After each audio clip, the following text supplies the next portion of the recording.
నమస్తే, welcome to SS999 news. నేను ఆశ. విశాఖపట్నం గాజువాకలో అంతర్జాతీయ మహిళా దినోత్సవం సందర్భంగా గాజువాకలో ర్యాలీ. 100 అడుగుల రోడ్డు నుండి కనితి రోడ్డు మీదుగా రత్నవారి వంటిల్లు వరకు ర్యాలీ జరిగింది. ఈ ర్యాలీలో మహిళలు 350 మంది వరకు పాల్గొన్నారు. ఈ ర్యాలీ ఉద్దేశించి మహిళా సంఘ నాయకురాలు కె సంతోషం గారు మాట్లాడుతూ 1910లో అంతర్జాతీయ మహిళా దినోత్సవం నాడు ఏర్పడిందని, ఆ రోజున మహిళలపై అత్యాచారాలు, ఓటు హక్కు లేని రోజుల్లో పోరాటాలు చేశారని అన్నారు.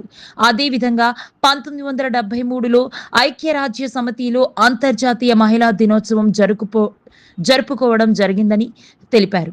సిఐటియు నాయకులు ఎం రాంబాబు మాట్లాడుతూ సమాజం, కుటుంబం అభివృద్ధి కావడంలో మహిళల పాత్ర చాలా ముఖ్యమైందని అన్నారు.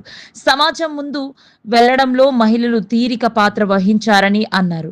అదేవిధంగా 1917 రష్యాలో విప్లవం జయప్రదం అవ్వడానికి మహిళల కీలక పాత్ర వహించారని, భారతదేశంలో స్వతంత్రం రావడంలో కూడా మహిళలు పోరాటం చేసి సాధించారని, భారతదేశం అభివృద్ధి అవ్వడానికి, భారతదేశం ముందుకు వెళ్లడానికి మహిళా పాత్ర చాలా కీలకమైందని అన్నారు.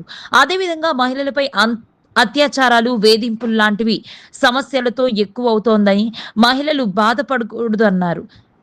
ఇంకా అత్యాచారాలు, వేధింపులు లాంటి సమస్యలు ఎక్కువ అవుతున్నాయని, ఎక్కువ మంది మహిళలు బాధపడుతున్నారని, ప్రభుత్వం మహిళలకు రిజర్వేషన్లు కల్పించడంలో వివక్ష చూపిస్తున్నారని, అలాగే మహిళలకు సమాన పని, సమాన వేతనం ఇవ్వడం లేదని, దీనిపై మహిళలందరూ ఐక్యంగా ఉండి పోరాటాలు చేయాలని పిలుపునిచ్చారు.